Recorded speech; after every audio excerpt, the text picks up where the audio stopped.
কোরবানিটা মূলত হচ্ছে আল্লাহ পাকের পক্ষ থেকে পুরো মানবজাতির জন্য মেহমানদারি। মেজবান আল্লাহ, মেহমান আমরা সবাই। আর আল্লাহ পাকের পক্ষ থেকে এই অ্যারেঞ্জমেন্টের দায়িত্বপ্রাপ্ত হচ্ছে তারা যারা কোরবানি দাতা। কোরবানি তো মানব জাতির শুরু থেকেই কোরবানিটা হয়ে আসছে।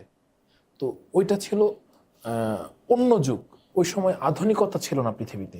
তো এখন এই আধুনিক যুগে এসে আল্লাহ তাআলাকে সন্তুষ্ট করার জন্য এই পশুকে কেন কোরবানি দিতে হবে, এই প্রশ্নটা আমাদের সামনে অনেক মানুষ করে থাকে।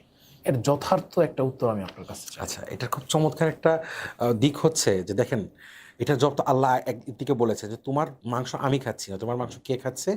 তুমি খাবা।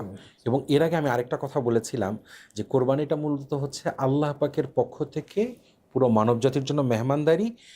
মেজবান আল্লাহ, মেহমান আমরা সবাই। আর আল্লাহ পাকের পক্ষ থেকে এই অ্যারেঞ্জমেন্টের দায়িত্বপ্রাপ্ত হচ্ছে তারা যারা কোরবানি দাতা। তো এই মাংসটা আমরা আমরা কেন পশু জবাই করছি? আপনি যদি ডাটা দেখেন, স্ট্যাটিস্টিক্স দেখেন, পৃথিবীতে সবচাইতে যে মানে একটা হিউম্যান বিইং হয়ে বেঁচে থাকার জন্য নর্মালি যেই পরিমাণ রেডমিট কনজিউম করা দরকার একজন মানুষের, বাংলাদেশ কিন্তু এই স্ট্যান্ডার্ডে অনেক নিচে, বিলো স্ট্যান্ডার্ড।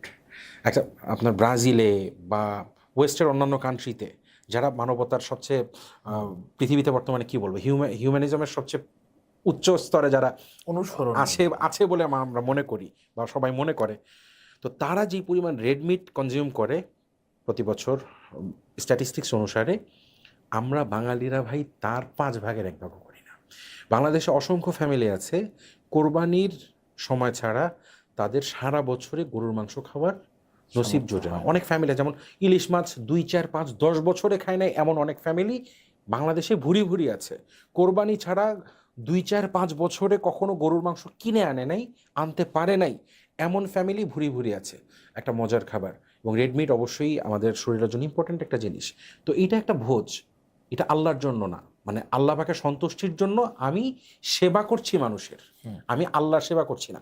প্রাচীন নরবলি বা পশু বলি আর ইসলামের কোরবানির পার্থক্যটা এখানে, যে পশু বলি দিয়ে ফেলে দিচ্ছে কেন? স্রষ্টাকে সন্তুষ্ট করার জন্য, স্রষ্টার উদ্দেশ্যে করে দিলাম। আর ইসলামের কোরবানির ব্যাপারটা হচ্ছে মানুষ মানুষকে খাওয়াবে কেন? আল্লাহ সন্তুষ্টির জন্য। তাহলে মানুষ মানুষকে খাওয়াবে আল্লাহ সন্তুষ্টির জন্য, এটাতে আপত্তির কি আছে? এখানে তো আপত্তির কোনো সুযোগ থাকার কথা না, এটাকে তো অ্যাপ্রিসিয়েট করা উচিত। জি।